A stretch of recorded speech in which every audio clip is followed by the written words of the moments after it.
이들 맛집 검색은 1분 맛집. 안녕하세요, 1분 맛집입니다. 맛집을 찾을 때 블로그 인스타 광고에 지쳐 제가 직접 솔직한 리뷰를 해보고자 1분 맛집 채널을 만들었습니다. 전 지금 신림동에 있는 푸짐한 식당에 나와 있습니다. 얼마 전 인스타그램을 보다가 이 가게에 대한 음식의 맛과 구성도 꽤 평이 좋길래 궁금해서 방문을 해보았습니다. 대체적으로 집밥 같은 느낌이 강하며 정갈한 쌈밥이 다양한 밑반찬과 함께 제공된다고 하는데요. 과연 어떨지 궁금했습니다. 이 가게의 영업시간은 아침 6시부터 밤 9시까지이며 매월 넷째 주 일요일은 휴무이고 그 외의 일요일은 오후 4시까지입니다. 저는 아침 7시쯤 도착했는데요. 이때부터 손님들이 계셨습니다. 메뉴판입니다. 가게의 시그니처 메뉴라고 할 수 있는 우렁쌈밥과 제육쌈밥이 있으며 특선 메뉴로 또리탕이 있습니다. 낙지볶음과 갈치조림은 2인 이상이니 참고하시길 바랍니다. 저는 9,000원이 제육쌈밥을 주문했습니다. 자, 주문한 제육쌈밥이 나왔습니다. 솔직히 9,000원이면 거의 한 끼에 만원 돈을 쓰는 것 같아 약간 부담되었었는데 한상 차려진 걸 보니 충분히 납득할 만한 가격이었습니다. 밑반찬은 김치, 무나물, 어묵볶음, 쌈장, 마늘, 콩나물무침, 시금치 등이 나왔습니다. 마늘의 경우 알싸한 맛이 꽤 강하기 때문에 매운맛 심한 마늘을 못 드시는 분은 참고하시길 바랍니다. 그리고 된장국이 나왔는데요. 맛은 일반적인 한식당 가면 나오는 평범한 맛이었습니다. 제육쌈밥 한상 차림을 바꿔서 가장 눈에 들어왔던 것은 제육볶음보다는 바로 이 쌈채소였는데요. 숨이 완전 살아있는 신선한 쌈채소였습니다. 파릇파릇한 게 정말 텃밭에서 바로 따온 채소처럼 보였습니다. 제육볶음인데요. 첫입 먹자마자 이 가게가 왜 집밥 같은 가게인지 알 것 같았습니다. 불향 가득하고 달달한 느낌의 제육볶음은 아니었는데요. 고춧가루와 머싸구무로 간을 한 듯한 적당한 감칠맛이 도는 그런 제육볶음이었습니다. 은근 자극적인 그런 제육볶음은 아니어서 쌈채소와 잘 어울렸던 것 같습니다. 개인적으로 약간 아쉬웠던 것은 고기였는데요. 비계 부분은 나름 쫄깃했지만 살코기 부분의 식감은 살짝 푸석했습니다. 그러나 전체적으로 꽤 만족스러운 제육볶음이었으며 이 제육쌈밥 한상 차림은 양이 꽤 많았습니다. 이 집에 오지 말아야 할 이유는 한 가지고 와야 할 이유는 두 가지입니다. 오지 말아야 할 이유는 제육볶음이 그리 자극적이지 않고 불향이 없어서 뭔가 고추장 베이스의 달달하고 매콤한 제육볶음을 좋아하시는 분들에게는 비추천드립니다. 와야 할 이유 첫째는 집밥 같은 한 끼를 원하시는 분들은 꽤 만족스러운 식사가 될 거라고 생각합니다. 또한 둘째는 구성이 푸짐하고 신선한 쌈채소와 함께 건강한 한 끼를 맛보시고 싶으신 분들에게는 추천드립니다. 저는 지금 서울대 입구역 근처 샤로스길에 있는 덮밥 장사장이라는 가게에 나와 있습니다. 우연히 방문한 가게인데요. 찾아보니 다른 지역에도 체인점이 10군데 내외 정도 있었으며 이곳이 본점이라고 합니다. 내부는 꽤 깔끔해서 데이트 코스로도 적합한 가게라고 생각하며 테이블 좌석과 바 좌석이 있었습니다. 주문은 키오스크로 하고 음식이 나오면 셀프로 배식과 퇴식을 하는 방식이었는데요. 가게 내부가 그리 크지 않아 불편하다는 생각은 들지 않았습니다. 저는 매콤 부타동을 주문했습니다. 메뉴판입니다. 다양한 덮밥 메뉴가 있었는데요. 특히 세트 메뉴와 사이드 메뉴 구성이 디테일했으며 메뉴에 대한 상세 설명이 재료 중심으로 깔끔하게 정리되어 있었습니다. 그리고 밥이나 반찬이 부족하실 경우 추가 비용 없이 리필이 가능하니 참고하시길 바랍니다. 다만 조금 아쉬웠던 것은 가격인데요. 한 끼 식사 치고는 좀 비싸다는 느낌이 들었었습니다. 자, 주문한 매콤 부타동이 나왔습니다. 기본 반찬으로는 미소장국과 식혜모노가 있었는데 장국은 평범했고 식혜모노는 레몬소스의 달콤하면서도 새콤한 맛이 났습니다. 덮밥의 비주얼은 꽤 괜찮았는데요. 구운 꽈리고추, 튀긴 연근, 채썬 양파, 부추, 그리고 이 집만의 특제 소스로 볶아진 삼겹살과 노른자가 올려져 있었습니다. 튀긴 연근은 바삭하고 고소했으며 구운 꽈리고추는 제법 매콤했는데요. 만약 매운 것을 못 드시는 분들은 맵다고 느끼실 수 있으니 참고하시길 바랍니다. 올려진 고기는 달달하면서도 살짝 매콤했는데요. 흔한 고추장 삼겹살의 맛과는 다르게 간장 소스의 맛이 느껴졌습니다. 특히나 소스가 자극적이지 않았고 매콤한 꽈리고추가 자칫 느끼할 수 있는 부분을 잡아줘서 좋았으며 밥알은 덮밥에 잘 어울리는 고슬고슬한 밥이었습니다. 밥을 지을 때 다시마를 넣어서 그런지 밥알에 다시마의 은은한 풍미가 느껴졌고 약간 코팅이 된 느낌이 들어서 좋았습니다. 전체적으로 달달한 맛이 기본이 되는 덮밥이었는데요. 감칠맛과 함께 불향도 입혀져 있어 만족스러웠습니다. 식사 중간에 밥을 추가 리필했었는데요. 그냥 맨밥이 나오는 것이 아니라 살짝 소스가 뿌려져 제공되었기에 밥을 추가해도 싱겁지 않아 좋았습니다. 이 집에 오지 말아야 할 이유는 한 가지이며 와야 할 이유는 두 가지입니다. 오지 말아야 할 이유는 한 끼 식사치고는 부담 없는 가격은 아니라는 것이고 와야 할 이유 첫째는 내부가 깔끔하고 편한 분위기여서 데이트 코스로 적당하게 커플들이 방문하기에는 좋은 업체라는 것입니다. 둘째는 재료의 디테일한 부분까지 세세하게 신경 쓴 덮밥이라고 생각하기에 평소 일본식 덮밥을 선호하시는 분들께는 정말 추천드립니다.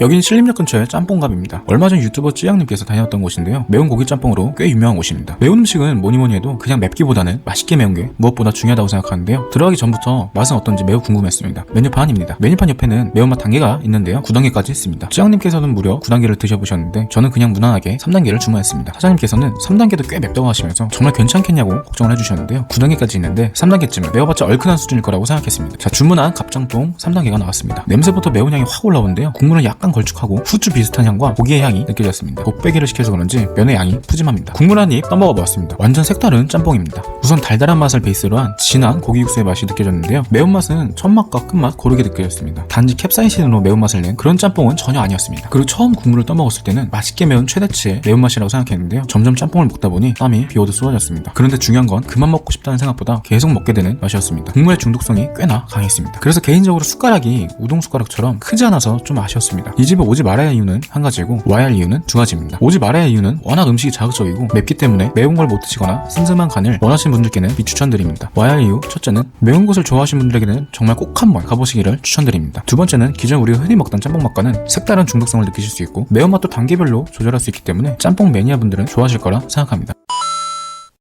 이곳은 서울 봉천동의 논마골입니다. 왕갈비탕으로 유명한 곳인데요. 하루에 170그릇 넘게 나가고 포장 주문은 아침 8시 반부터 받아가실 수 있는 어마무시한 곳입니다. 사장님이 얘기하시는 걸 들었는데 보통 포장 주문은 새벽 6시쯤 주문해야 밀리지 않는다고 하셨습니다. 이곳은 오후 1시쯤이면 재료가 소진되어 영업이 종료되는데요. 경험상 줄 안 서시고 그래도 좀 여유있게 드시려면 10시 20분쯤에는 도착하시는 걸 추천드립니다. 내부는 많이 좁은데요. 좌식 테이블 6개가 전부입니다. 메뉴는 갈비탕 단일 메뉴이며 가격은 11,000원입니다. 테이블에는 소금과 후추, 취향에 따라 넣어 먹을 수 있는 양념장이 있습니다. 양념장에는 뚜껑이 없어서 좀 비위생적이라 생각했습니다. 밑반찬이 나왔습니다. 부추무침, 겉절이, 석박지, 그냥 일반적인 맛이었습니다. 드디어 왕갈비탕이 나왔습니다. 정말 팔팔 끓으면서 나왔는데요. 오자마자 이모님께서 끓어넘칠 수 있으니 숟가락을 얹어 놓으라고 하셨습니다. 보시는 바와 같이 정말 끓어넘치기 일보 직전입니다. 딱 보자마자 인상 깊었던 것은 맑은 국물이었습니다. 거의 투명하다 싶을 정도로 맑았는데요. 첫 비주얼부터 뭔가 다르다는 생각이 들었습니다. 갈비대를 처음 집어들었을 때 살이 좀 덜 붙어 있어서 아쉬웠는데요. 막상 갈비대에서 살을 다 분리하고 나니 양은 납득할 만했습니다. 아마 갈비대에 붙은 살코기 양을 평균적으로 조절하시는 것 같았습니다. 개인적으로 갈비탕의 핵심은 정말 당연하게도 온전히 갈비만이 들어있는지가 중요하다고 생각하는데요. 그 이유는 갈비탕이라고 해놓고 마구리뼈를 넣어 제공하는 가게가 많기 때문입니다. 이 집의 갈비탕은 말 그대로 딱 갈비탕이었습니다. 자, 갈비대에서 살을 분리해보니 갈비대가 4대가 나왔습니다. 기존에 이 집에 대한 사진들을 보면 갈비대는 6에서 8대 정도였는데 갈비대 길이를 보시면 양은 전혀 줄지 않았다는 것을 알 수 있습니다. 고기를 잘라 다시 뚝배기 안에 담아보니 양이 꽤나 많습니다. 보통 갈비탕 하면 10,000원이 넘으면서 고기는 별로 없는 가게들이 많은데 11,000원에 이 정도면 합리적이라고 생각합니다. 국물은 약간 간이 되어 있었습니다. 첫입에는 미세한 감칠맛이 돌다가 끝에는 소고기의 육향이 넓게 퍼지는 국물 맛이었습니다. 뭔가 깊다기보단 넓은 국물 맛이었습니다. 그래서 겉절이와 석박지와 함께 드시면 딱 알맞을 거라 생각합니다. 중간에 양념장을 넣어서 먹어봤는데요. 양념장 넣기 전에 느껴졌던 국물의 향이 없어지는 느낌이어서 양념장을 넣으시는 것은 추천입니다. 그리고 중간에 밥 한 공기를 더 주문했는데 이모님께서 그냥 밥솥에서 리필해 주셨습니다. 따로 공깃밥 추가라는 메뉴는 없고 밥은 더 달라 하시면 리필해 주시니 참고하시면 좋겠습니다. 이 집에 오지 말아야 할 이유는 한 가지고 와야 할 이유도 한 가지입니다. 오지 말아야 할 이유는 한 번 편히 먹기가 힘들다는 것입니다. 어떤 음식점의 맛을 제대로 즐기려면 그 집을 방문해서 그 집의 반찬부터 식지 않은 음식을 여유있게 맛봐야 한다고 생각하는데요. 가게 내부도 매우 좁고 줄 서서 기다리시는 분들이 많아서 빨리 먹고 나가야 한다는 조바심이 들 것 같습니다. 그리고 이 집은 포장에 가면 반찬과 밥이 제공되지 않습니다. 여유롭게 음식과 그 가게의 분위기를 만끽하고 싶으신 분들에게는 비추천드립니다. 와야 할 이유는 꽤 퀄리티가 좋은 푸짐한 왕갈비탕을 합리적인 가격에 맛볼 수 있다는 것인데요. 무엇보다도 기존의 마구리뼈 섞인 흔한 갈비탕과는 다른 정직한 맛이기에 만약 갈비탕에 기본이 되는 집을 꼽자면 저는 이 집을 선택하겠습니다.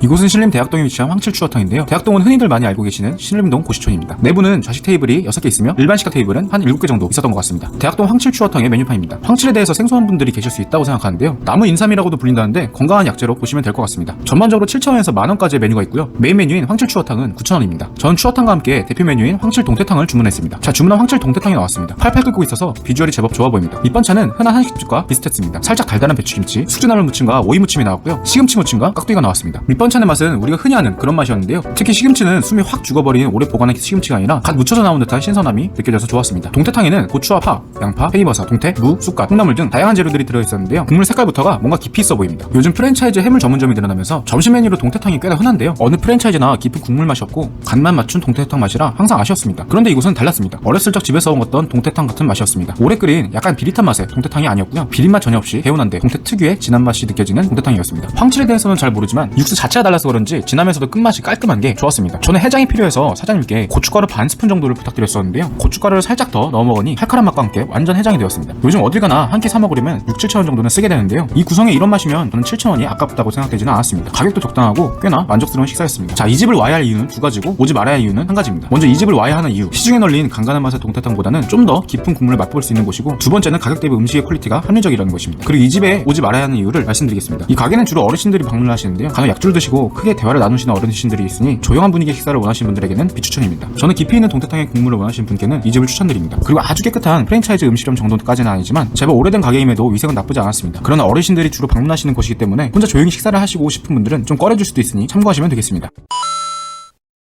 저는 지금 서울 봉천동에 있는 백보이 피자에 나와 있습니다. 백종원님의 피자 브랜드인데요. 더본코리아는 여러 브랜드가 있지만 피자 브랜드는 처음이라 궁금해서 리뷰를 해보려고 합니다. 이곳은 전국에서 하나밖에 없는 테스트 매장이고요. 오픈한 지 얼마 안 지나서 그런지 전체적으로 외관이 깔끔합니다. 매장 식사는 불가능하며 포장 배달만 가능합니다. 요즘 주문이 많아 배달은 꽤 오래 걸린다고 합니다. 팁을 드리자면 전화 주문 후 전송되는 카톡으로 미리 주문을 하시면 대기 시간을 줄일 수 있다고 하니 참고하시길 바랍니다. 메뉴판입니다. 피자 종류는 3가지인데요. 가격대가 꽤 저렴한 편입니다. 저는 가장 저렴하지만 기본 메뉴로 보이는 슈퍼 백보이 피자를 주문했습니다. 자, 주문한 슈퍼 백보이 피자를 포장해왔습니다. 크기는 그리 크지 않은데요. 피자 지름은 20cm 좀 넘어 보였습니다. 토핑이 꽤나 다채롭게 올려져 있었습니다. 카나디언 소시지와 작은 페퍼로니, 그리고 양파와 대파 등 토핑은 만족할 만큼 풍부했으며 치즈는 체다 치즈 위주로 뿌려져 있었습니다. 도우는 얇았으며 약간 비스킷 느낌이 날 정도로 딱딱해서 이 점이 좀 아쉬웠습니다. 전체적으로 야채와 햄이 어우러져 있고 체다 치즈의 풍미가 강했으며 개인적으로 짠맛이 강했습니다. 쉽게 말씀드리자면 빵집에서 볼 수 있는 피자빵인데 케첩 베이스는 아니며 토핑과 체다 치즈가 풍부한 신피자라고 보시면 될 것 같습니다. 이 집에 오지 말아야 할 이유는 한 가지고 와야 할 이유는 두 가지입니다. 오지 오지 말아야 할 이유는 인상 깊은 피자의 맛은 아닌 평범한 맛이기에 뭔가 특별한 피자의 맛을 기대하시는 분들에게는 비추천드립니다. 와야 할 이유, 첫째는 10,000원 조금 넘는 가격임을 감안한다면 이 정도 퀄리티는 나쁘지 않다고 생각한다는 것이고, 둘째는 상대적으로 비슷한 가격대의 피자 브랜드에 비해서 토핑 구성이 풍부하기에 체다 치즈의 풍미를 다양한 토핑과 함께 즐기고 싶으신 분들에게는 추천드립니다.